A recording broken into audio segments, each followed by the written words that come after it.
The School of the Americas Watch is an organization that has continued to grow over time in its understanding of solidarity, as well as activism and legislative work. We started focusing on one school, the School of the Americas, in Costa Rica. And so in 2010, we came together with them so that we could mutually figure out the best way that we could support one another, not just we as North Americans coming in with our agenda to save the day, but how we could work collectively to make a better world for all of us. Another change that happened with School of the Americas Watch in recent years was our move to the border. We historically always had a vigil at Fort Benning, and we realized as we talked with our brothers and sisters that the movement for this moment was at the US-Mexico border. As School of the Americas Watch continued to focus on its area of strength, which is looking at root causes of migration, we really saw today's face of that happening at the US-Mexico border. So that was a real change, a real movement of the movement, as it were. And I must say, as someone who's been involved with School of the Americas Watch for a long time, something I'm very proud of. You know, even though we are, as is FOR, a grassroots movement, sometimes it's easy to get stuck in the way we do things. And making that change and acknowledging that times had changed is something I'm proud of School of the Americas Watch. So we made that move. And then another thing that we realized as we made that move, it was time to have a conversation about where we would focus our work. When we had the one focus of School of the Americas Watch, one school in Georgia, it was pretty straightforward. But now we had opened things up and needed to figure out our focus. So I believe it was 2019 with COVID. I'm never quite sure what year things happened, but I think it was 2019. We had a meeting in Chicago. And again, this was with our compañeros from Colombia, from Costa Rica, from Mexico, who came to join us in Chicago for us to have this collective discussion of how we could best support one another in our work. And we came with 3 areas of focus, and Candice will be speaking a little more about how we're trying to embody that today. But there is kind of the historical work that School of the Americas has done, focusing on the School of the Americas itself and just other ways in which the US is involved in training. And you may have noticed in the introduction that it is military, police, and Border Patrol. Our own US Border Patrol are now being trained at the School of the Americas in Georgia. We all know it was renamed the Western Hemisphere Institute of Security Cooperation, School of the Americas. Our 3 areas of focus are that kind of historical work. Then there's also a focus on border imperialism. And thirdly, solidarity, really acting in solidarity as led by our brothers and sisters in Latin America, with a particular focus on Honduras, Mexico, and Colombia, and always keeping our focus on the root causes of migration, US militarization, and working for peace. And that is my nickel tour of School of the Americas Watch over the last 40 years and how we've come to where we are today. And now I am going to turn it over to Candice, who is one of the members of our staff collective.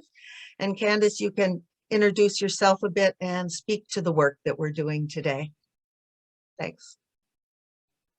Sure. My name is Candice Camargo. I am from Los Angeles. I'm currently joining you all from Bogota, Colombia. It's really great to be here. I've worked a long time with the Fellowship of Reconciliation, there was FOR USA used to have an accompaniment program in Colombia, and I was part of the process of taking the program and spinning it off into its own organization. So also work closely with like IFOR, the Fellowship of Reconciliation in the UK and Austria. So I just feel like in really good company tonight. It's great to be here with all of you.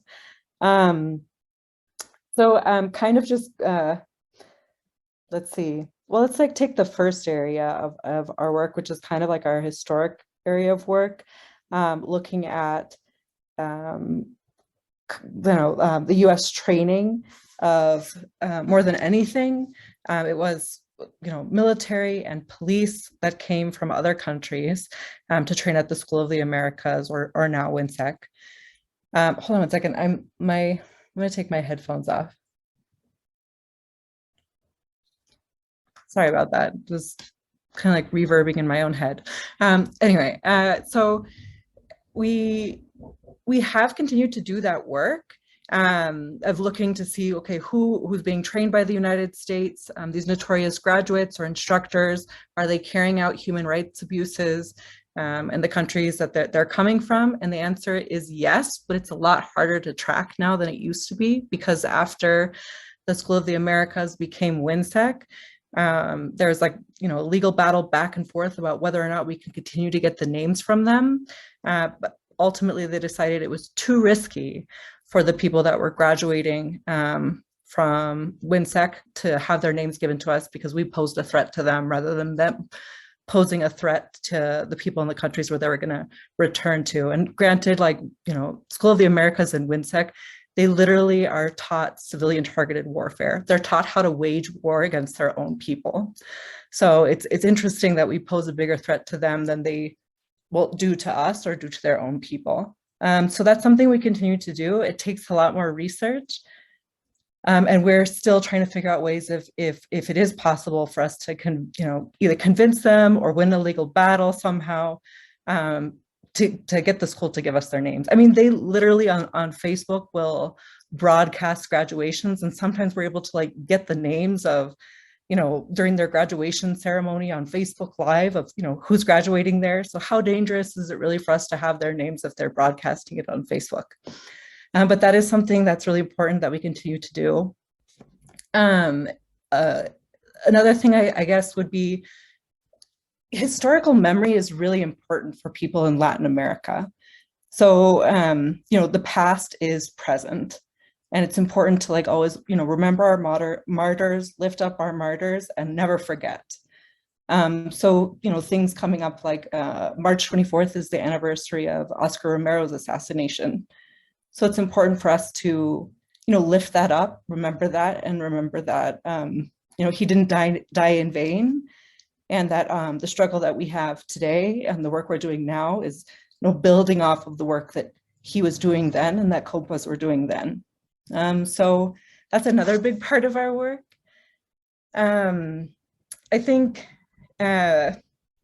what Kate was saying too, that, it used to be that the people that were trained at the School of the Americas or WINSEC came almost exclusively from other places in Latin America. Now, Colombia continues to send the most people to train at the School of the Americas WINSEC. The second biggest country is the United States. And it's not just Border Patrol. The US sends the Department of Homeland Security officials to train and to also give classes at WINSEC. So, this infamous school that's famous for teaching civilian targeted warfare is teaching, members of the Department of Homeland Security how to wage war against people in the United States. So that's when you see things like, like the uprisings that were happening after George Floyd's murder. And then there was a special unit, it was like Border Patrol that was in like Portland, and they're called BORTAC. They're a special tactical force from Border Patrol, and they were very much outside of the 100-yard radius that they're supposed to be operating in. So they're now like operating internally within the United States. They also operate and teach classes and run missions elsewhere in Latin America. So that's something we're also like trying to track. So yeah, anyway, I'll move on to the next phase. Sorry, you guys, I got nervous. And so I'm like speaking really quickly. Is it too fast? Okay. Sorry. So this is kind of like the historic area of work. And we continue to do it. The kind of newer focus that Kate was talking about is looking at border imperialism. it's a big topic. Like, when you ask people, well, what is the border? A lot of times people really think like, there's this line, between the United States and Mexico, and there's this physical thing that's a border. This is true. It's, it's a social construct, but there's a lot of, surveillance that goes into it. Like the first use of the drones, before they were even starting to be used under Obama in the Middle East, they were tested out a lot in the border areas, and they're still used in the border areas. So kind of just the surveillance, the technology, stuff like that is trying to understand like really what is border. One of the ways that we're trying to, in order for us to like dismantle border imperialism, we need to understand border imperialism. So one of the cool things we're doing are like these book clubs. So I don't know if you all know who Harsha Walia is, but she wrote a book, I guess it was maybe like 2013, called Undoing Border Imperialism. And she was kind of one of the first people to start to define like what is border imperialism. She recently released a book called Border and Rule. I can't remember the rest of the name, but we're reading that book together in a book club. And I think one of the cool things is, there's so many virtual spaces right now. Like we're all, Zoom meeting after Zoom meeting. There's a lot of people giving talks, but the idea of the book club is for us, we're meeting every other week. We break up into small groups and we're reading the book together. We're talking about it. You all are welcome. This book club, let's see, we have 2 more meetings still. It's on, the next one's next Sunday, a week from today, March 27th, and then April 10th after that. And then we will be doing a conversation with Harsha Walia on Thursday, April 21st. We just put out like the save the date, and she's a very cool organizer, award-winning writer. So if you're interested and available, we can send you the information on her talk. We will be doing another book club, which was one of the people also on the National Council with Kate is Dr. Maha Halal, and she recently wrote a book about the war on terror, Innocent Until Proven Muslim.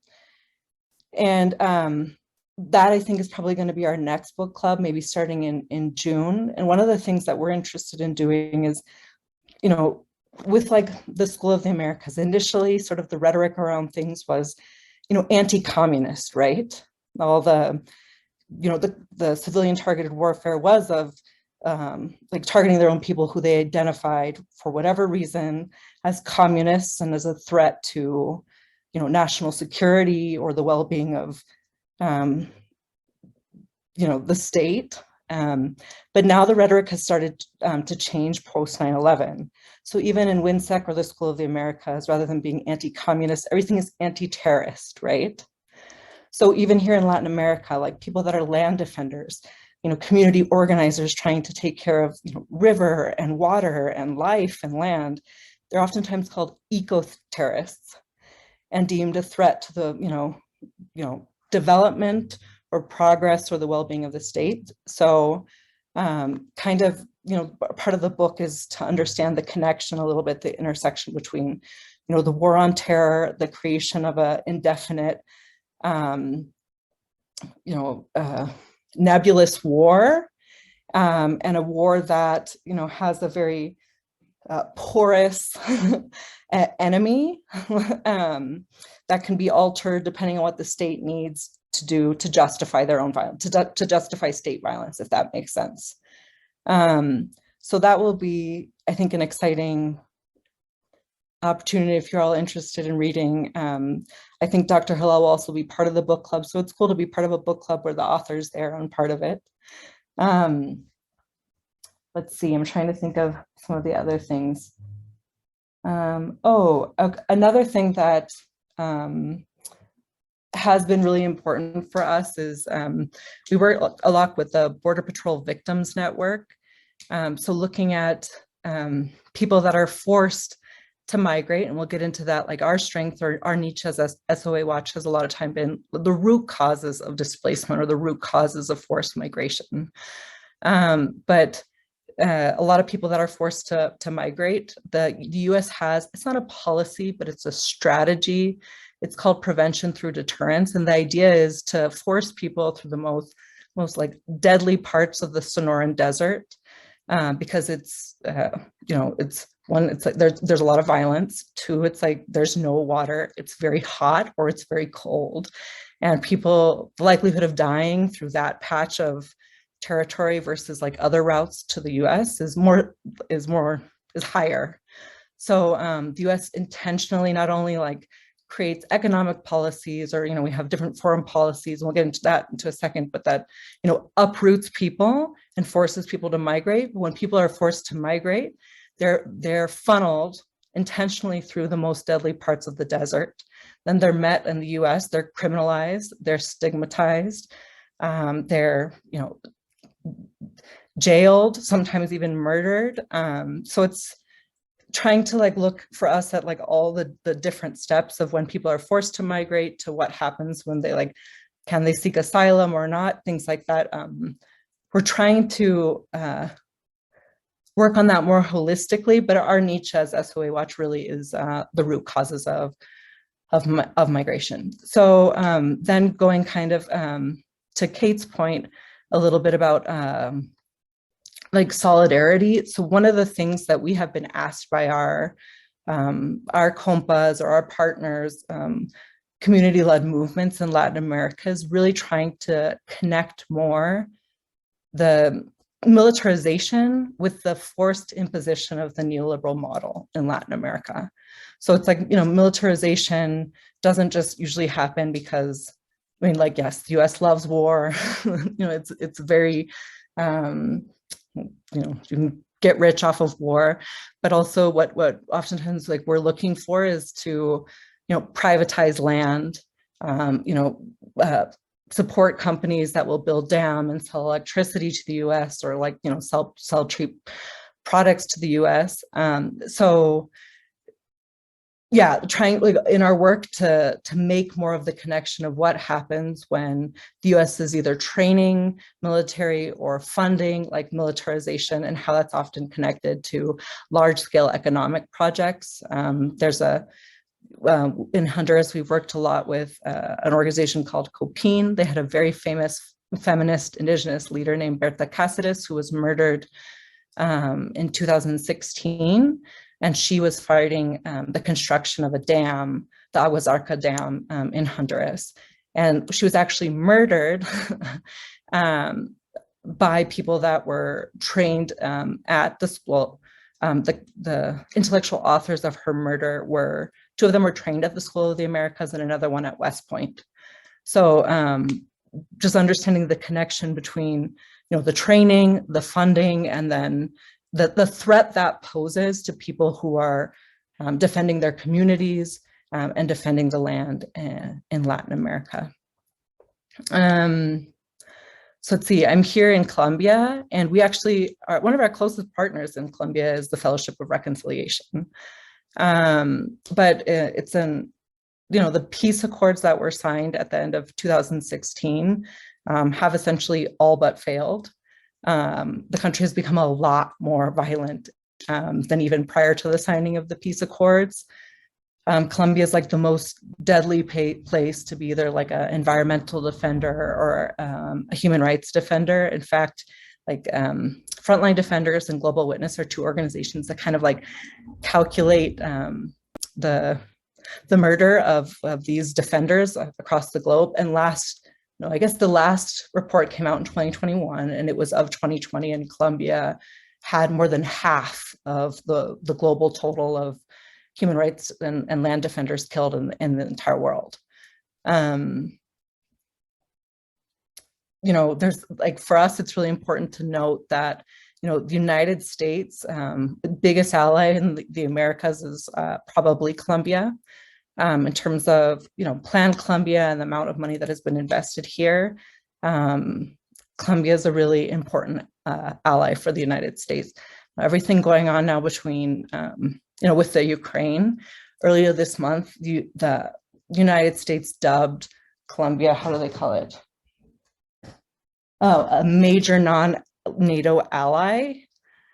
So, just really working to make sure that we have, the US has like a safe hold here in Latin America. The location right next to Venezuela. Colombia has tons of water.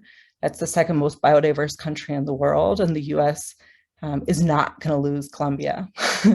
So the militarization, things that happen here are pretty severe. And so when you look at the human rights record or what's going on, the number of massacres that are happening,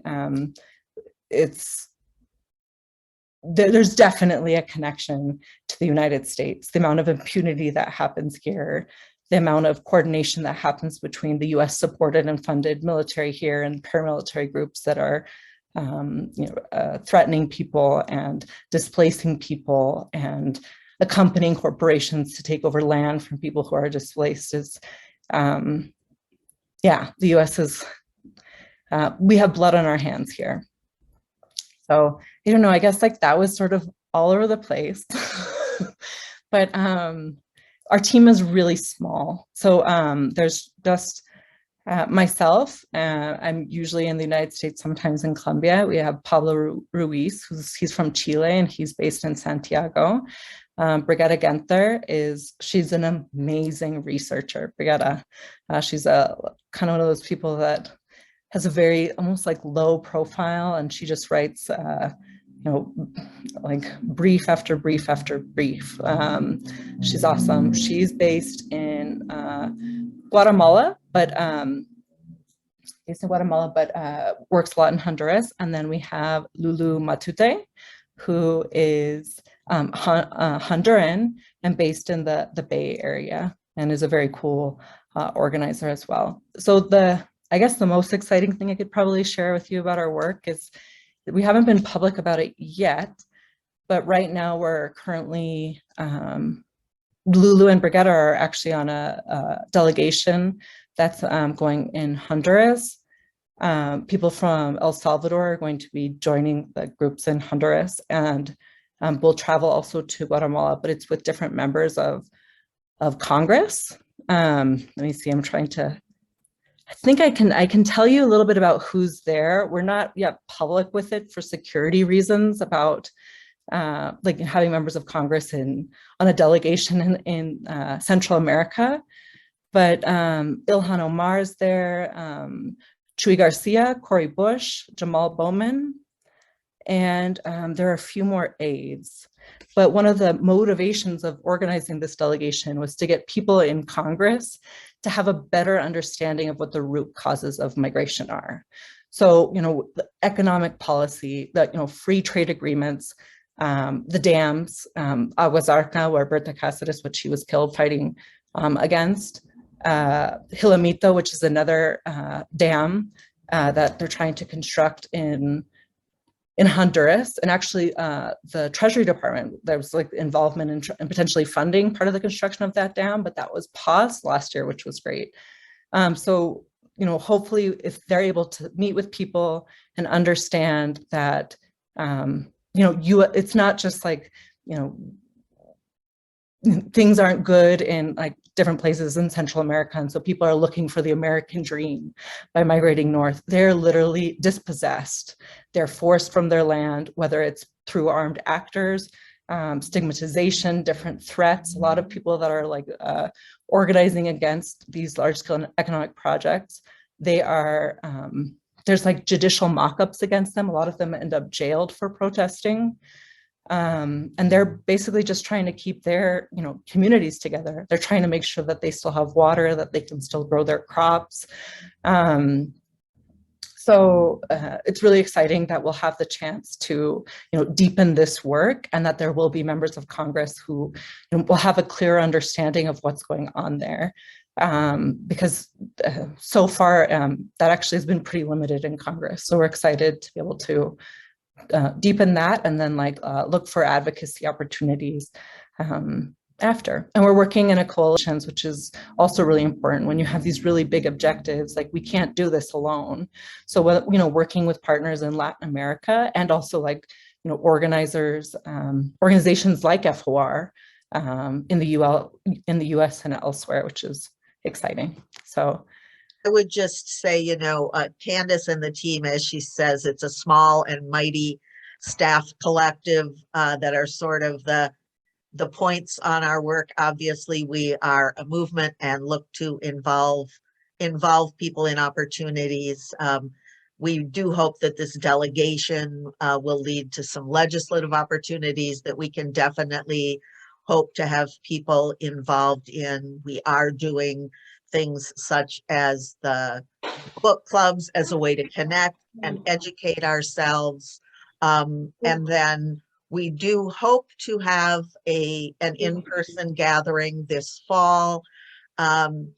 We have been at the border most recent years, although we also did go back to Fort Benning again, sort of as a touch point a few years ago. And so we're trying to figure out, we don't have details worked out, but we hope to have something in person again this year. And of course, those border gatherings or the vigil are what we are most known for, but it's all this work that happens in the middle that Candice is talking about that is really important. And again, taking some leadership from folks in Latin America.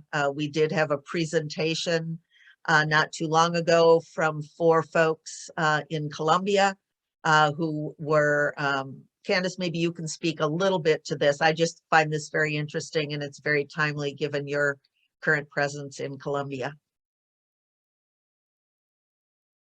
I can share those recordings with you, but actually, like, I mean, I think I started to talk a little bit about the peace agreement has like all but failed. But one of the exciting opportunities is that in the peace agreement was basically there are 2 periods in Congress where victims of state crimes are guaranteed essentially a seat in Congress. It's sometimes it worked out in some ways, in other ways it didn't.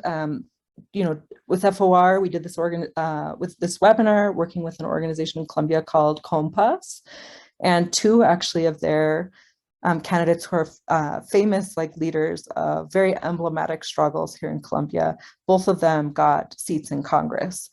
So that's really exciting. One of the guys was on the webinar, so we can share that with you. He's extremely articulate and very passionate and just a phenomenal grassroots leader.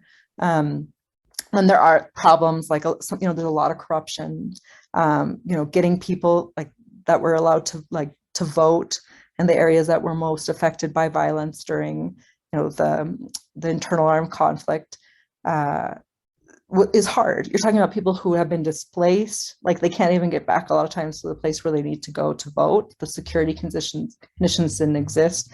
A lot of people, you know, community leaders are being assassinated. Even the 2 guys, Orlando Castillo and William Malhude, who are the famous leaders who both got seats in Congress, meeting on Tuesday with different people here because they think they might be killed before they even actually get to assume their seat in Congress. And it sounds almost like surreal, but it's not. I mean, we're organizing these webinars and these leaders are saying things like, you know, that the sense of humor is almost morbid, how you like cope with things. So many people have been killed. They're like, okay, let's do one now. And then after we can do another one with whoever's left. And I mean, it's very real when people laugh over things like that, because what else can you do, kind of? But the violence here is very real. So that would be something that we could share with you and could share with you a little bit more. Even we've been doing these collaborative webinars actually with FOR Peace Presence and Compass and I4. We just did one that was really awesome last week, so we could probably send you some recordings.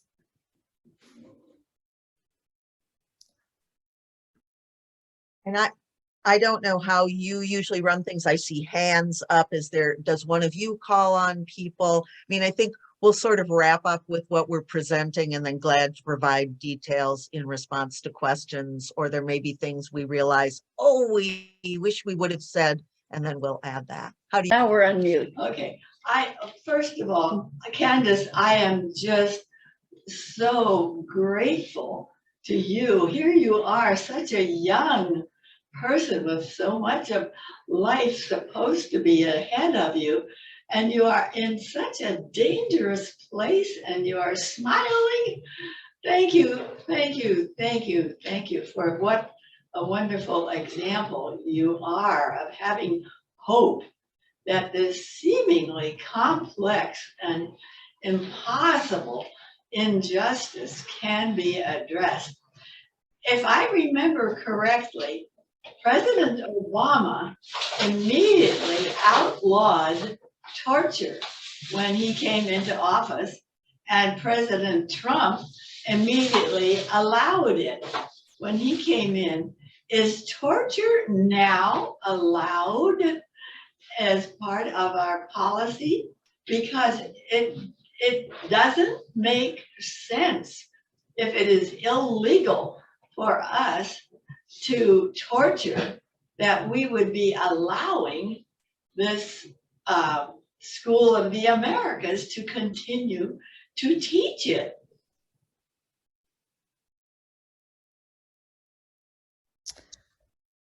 I think that that is a really good question. I think one of the interesting things that, you know, like we talk about like reform or like, you know, abolition, things like that. One of the things I think we've noticed with, you know, the transformation or like the publicity stunt to make the School of the Americas WINSEC is that they realize like human rights is really important, and they've really bettered their discourse on human rights.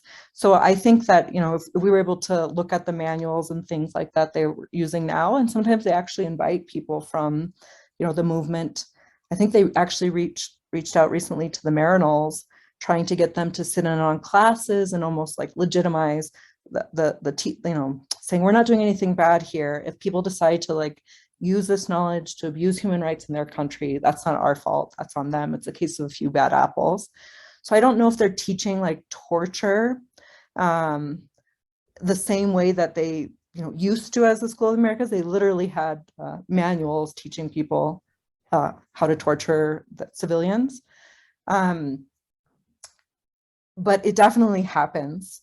Some of the things that, you know, different gross violations of human rights, torture that we've documented from graduates or instructors, not just from the School of Americas, but of WINSEC.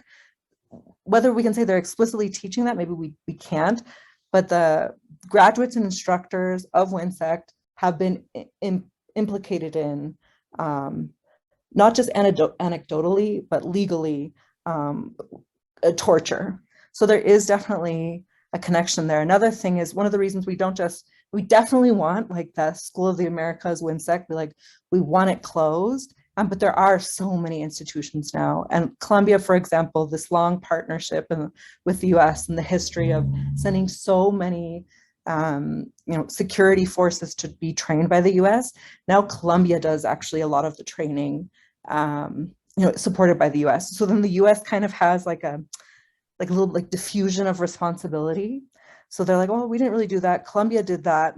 So Colombia will train like Honduras, like the military and police in Honduras, which has also got a horrible human rights record. And you guys are going to be talking about Yemen, but Colombians do a lot of training and support for different forces that will be in combat in Yemen even. So it's interesting how the US is kind of almost able to have a little degree of separation, even though financially, you know, politically, in terms of like even the empowerment of people to be able to create or do these horrific things, they're like empowered by the US. So we're still very much implicated, if that makes sense.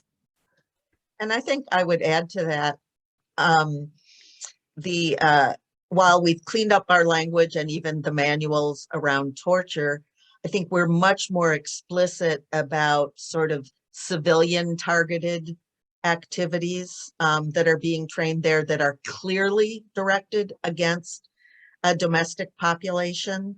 And we're much more comfortable with that now. And I think that's where including the training of the border guards and BORTEC there, they have, some of you may have read about this, they've set up sort of little mock quote villages where they can test and train for how you would do civilian targeted activities. And one of the areas I think it looks like Chicago, and another one is set up to look like, I'm trying to remember, Tucson.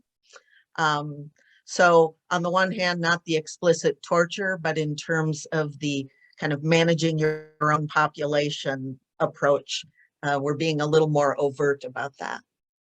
Actually, which is interesting, is that the simulation that's set up it's the same company that was helping the military train for like civilian targeted warfare in Afghanistan. So they're the same companies creating the simulations that happen at Fort Benning. And it's also ICE does a lot of the training there.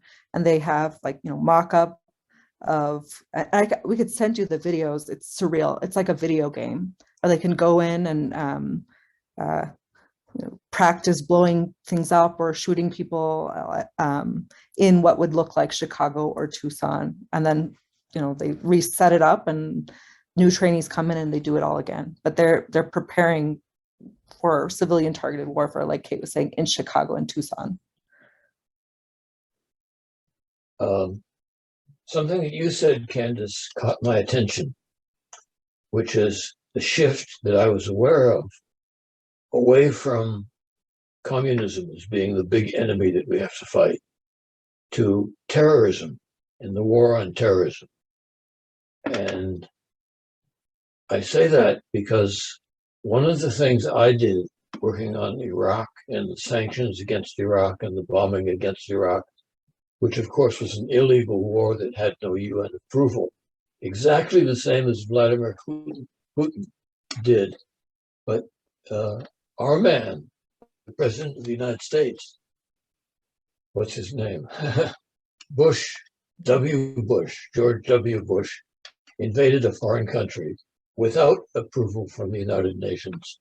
And to hold up facts like that nobody can disagree with, but simply to recognize that it's important for us to not ignore it, not forget about it, and we need to talk about it.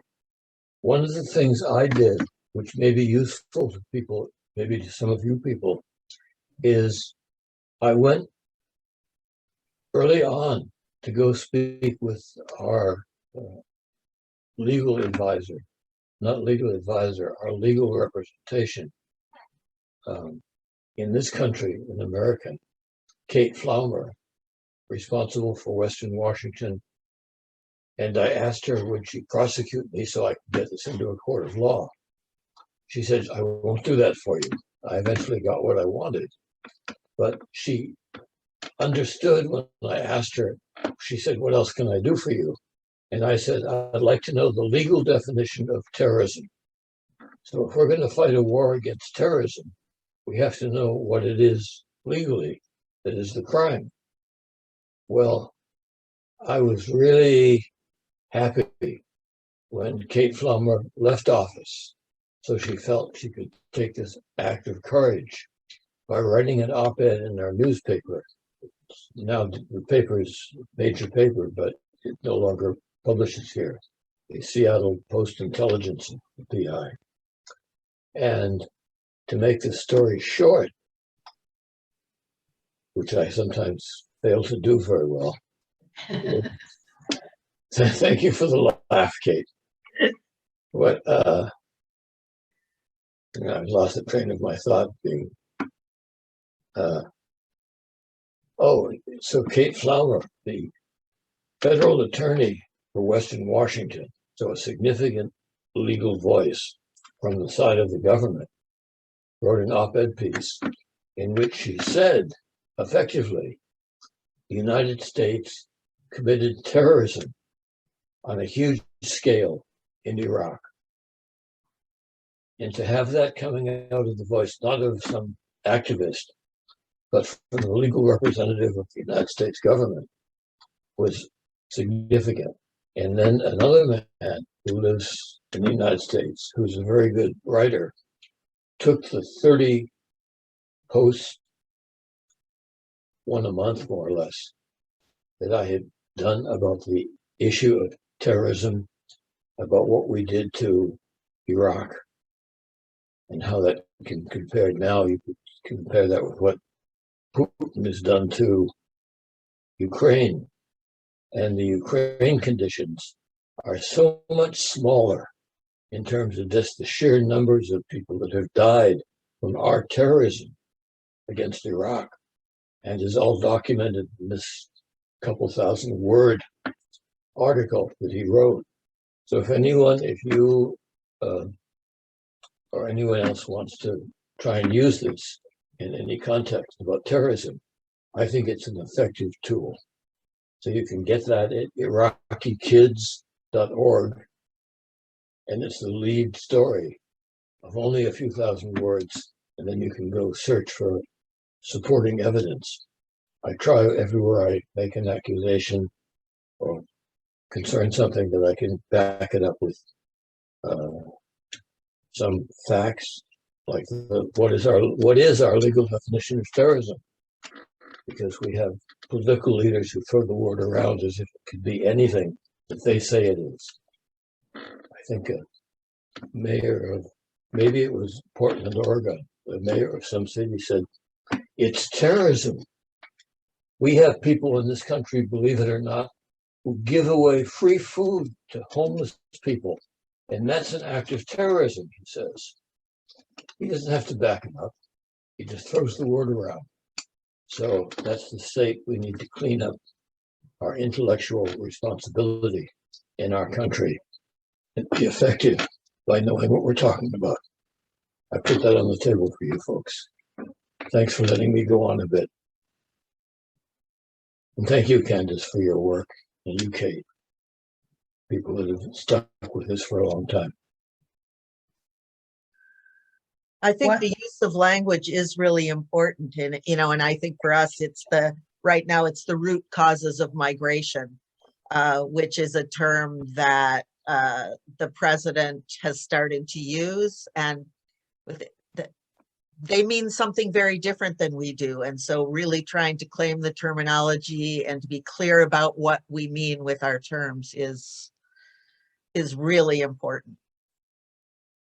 I have a question for you, just more along the lines of your, what your feelings on this are. The other day, Biden called Putin a war criminal, and there's a lot of agitation right now. I have often, along the lines of Bert, I hope, wished that George W. Bush could have been put on trial, and the people with him who got us into Iraq for war crimes. But I'm just wondering what your take on that is. Do you sense that there could be any increase among the American public of an insistence that if they really mean it about democracy, then they got to deal with that hypocrisy? That how can you have democracy if you have that level of hypocrisy, that George W. Bush isn't a war criminal, but Putin is? That's my question. Just what do you think about that?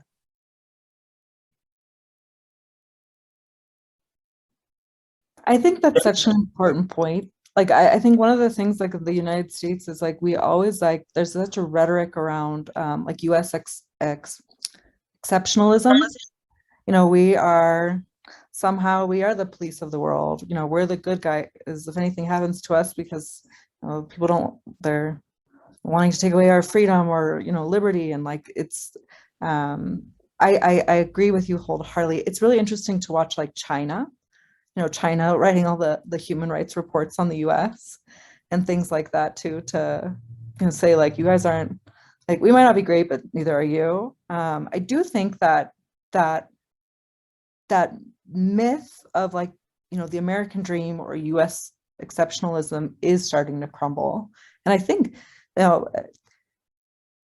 I'm so excited to see what everyone else thinks, but my feeling is like people are really waking up. I also think people are realizing that there are issues that are beyond, Democrats or Republican, but there's, systemic oppression. Obama was the deporter in chief. He deported more migrants than Bush and Clinton combined. So, things, the amount of, whether it's Bush, whether it's you know, Obama, whether it's Biden, like they're all, you know, guilty of probably the same kind of war crimes, maybe different than like, yeah, well, I don't know. Yeah, I don't know. What does But I was going to say, I agree with what Candace said about the illusion about US is crumbling in the world, but I don't think it's crumbling here in the US. It's still, we're the good guys.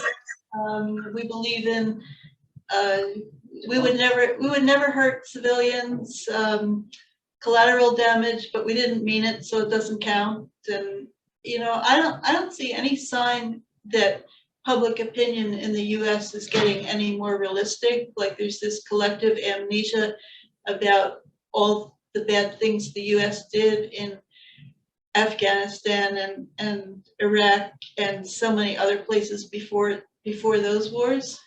I don't see it. I don't know how to get through so that people would have a more realistic understanding of all the harm the US is doing in the world.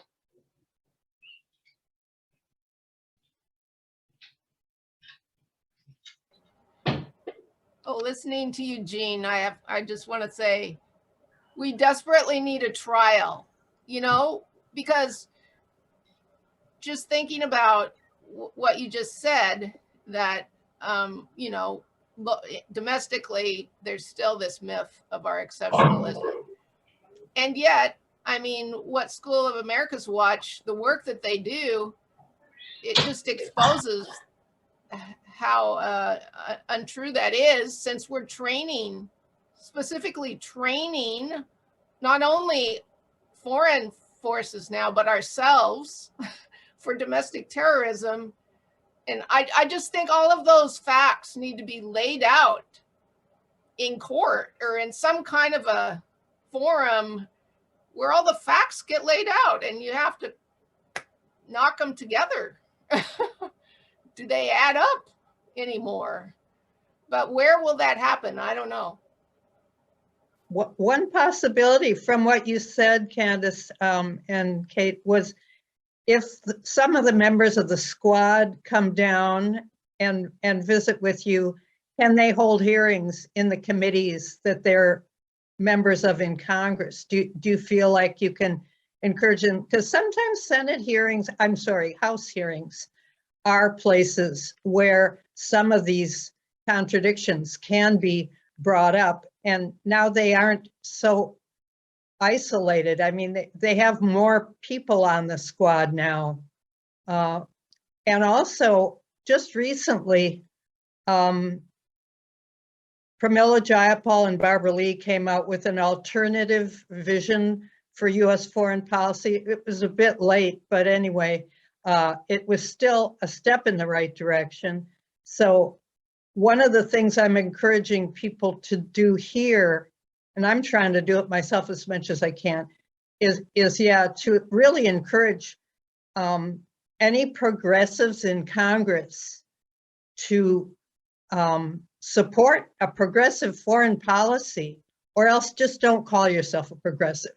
But there's this horrible, I'm kind of like Bert, I kind of, you know, just go on, but there's this awful trend in our Congress, other than the squad, for people to think that they can be a progressive and not deal with foreign policy, especially the deep corruption of our foreign policy, and to take money from defense contractors. And, you know, they think that if they don't take money from the petrochemical industry and the insurance industry and the health industry, that they're home free. And we're saying, wait a minute, are you taking money from defense contractors? And so I'm kind of encouraged by the fact of the squad, but I just wonder what your sense is of whether you think this is a fruitful development, insisting that the progressive Democrats get a spine on these issues.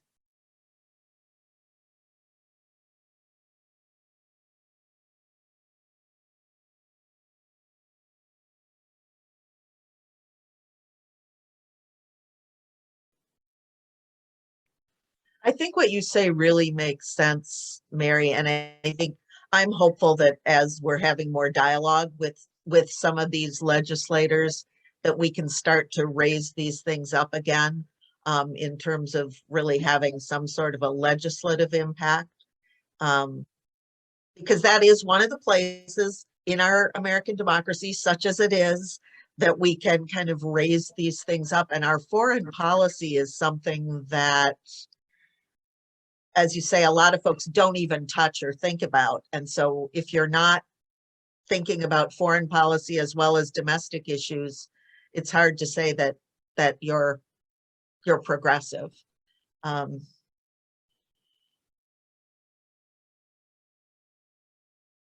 Bert, you look like you had a comment there. I did, thank you. I wanted to agree with Candice very much, that I think the American empire is crumbling. And we can't judge it by our media. We can't judge it by what's covered in NPR News. And like even the actions we're talking about right now, about George W. Bush being an international terrorist, international war criminal, even more than Vladimir Putin. I would be amazed to wake up tomorrow morning and turn on NPR and hear that. Maybe if I go to Democracy Now, I can hear that. So let's be realistic. We are making a difference, though, because people in the country, their opinion about many things is changing in this country, not only foreign. And that's the way we have to work to continue that process, I believe, and to speak in such a way that we can reach those people that will never be given the soundbite on national news or networks the way we are right now. But it's making a difference. Yeah, it was pretty short, wasn't it? For me. I'm learning. See, there is hope still.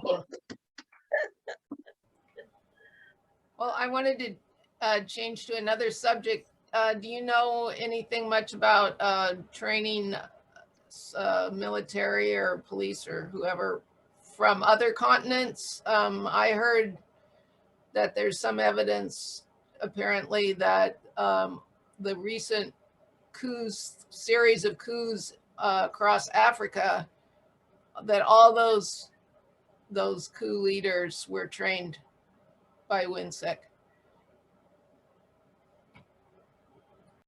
We actually have been getting that question more, and it's something we need to look into. And if it's not WINSEC, there's so many other training facilities within the US and also outside of the US. The US has training facilities everywhere.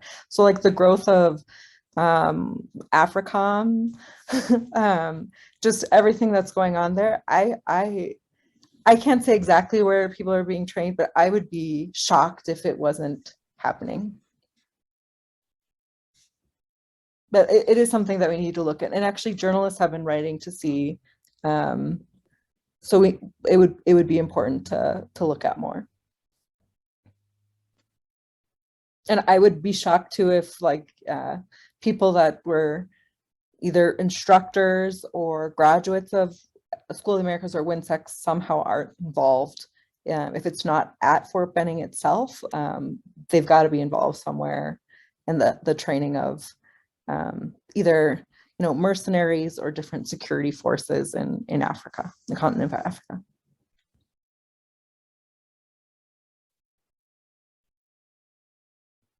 But yeah. Okay, and I want to give a chance for anybody that hasn't spoken though. So this isn't a long question. I just couldn't help but ask you, Candice, what's it like for you to be living in Colombia, in this place that is so dangerous? And how long have you been there, and what kind of life do you have living there? So I first moved here at the end of 2008, and I've been till like the beginning of 2020 and lived primarily here in Colombia. And then with the pandemic, and actually I'm the legal representative of a organization that works on land restitution here. And so the government denied my visa. They denied the visa of other, like, you know, of the legal representative actually of Oxfam and Christian Aid and things here, kind of as a tactic to say you guys need to, like, enough. And then they tried to kick the UN out. So it was like this amazing thing that happened. But the people that are threatened and murdered tend to be rural, either Afro-Colombian, indigenous, or like peasant farmer leaders. And for a while, it was like almost people that didn't necessarily even have like a high profile, but they were just really good, like community organizers or, you know, union leaders or teachers, things like that. And they were just being like slaughtered. There's oftentimes, there, like here in a big city like Bogota, there's so many years of armed conflict here. There's a very like almost like there's like almost like a human rights industry here. So oftentimes you have like, you know, the lawyers and, you know, the big legal teams, and they do awesome work. They're here in Bogota, and sometimes there's tension between, you know, them. Some of them are whiter, they're better resourced than oftentimes people who are really leading, like, you know, frontline movement-led, you know, community struggle. But they're the ones, like the people that are really on the front lines, the people that are, you know, organizing to stay in their territory and not be displaced, are the ones that tend to be threatened and then murdered. Recently, actually this year, so many people that had signed the peace agreement, so many members of the FARC that tried to demobilize.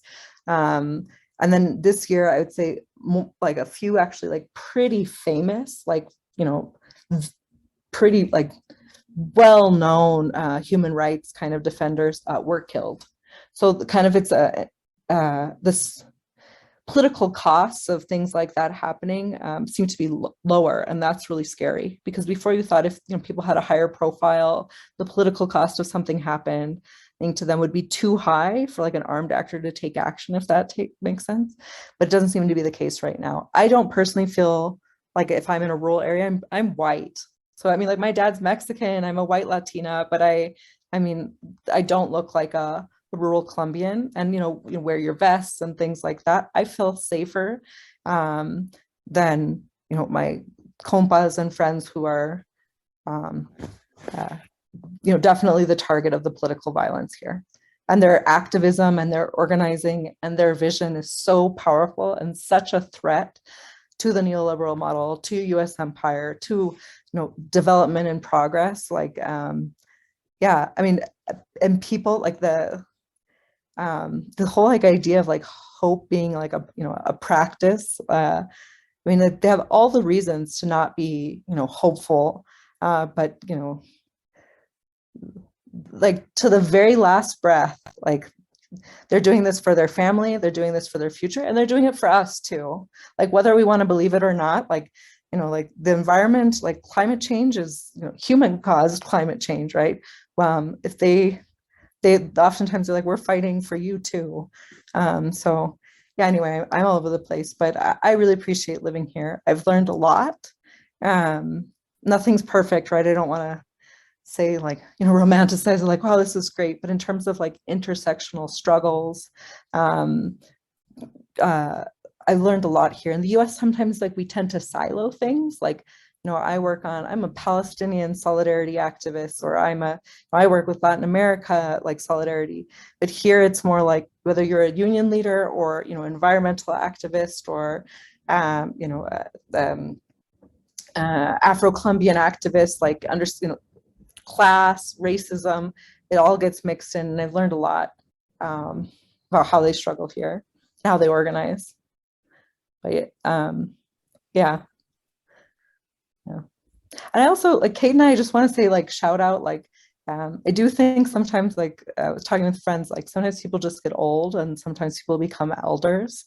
And not that anyone here is old, but like, it's nice to be surrounded by elders that have so much, you know, knowledge and have been through so many things too, and are still organizing. And despite things feeling like impossible or hopeless, like, you make the impossible possible. So thank you. You're an inspiration. Yeah, means a lot to be here.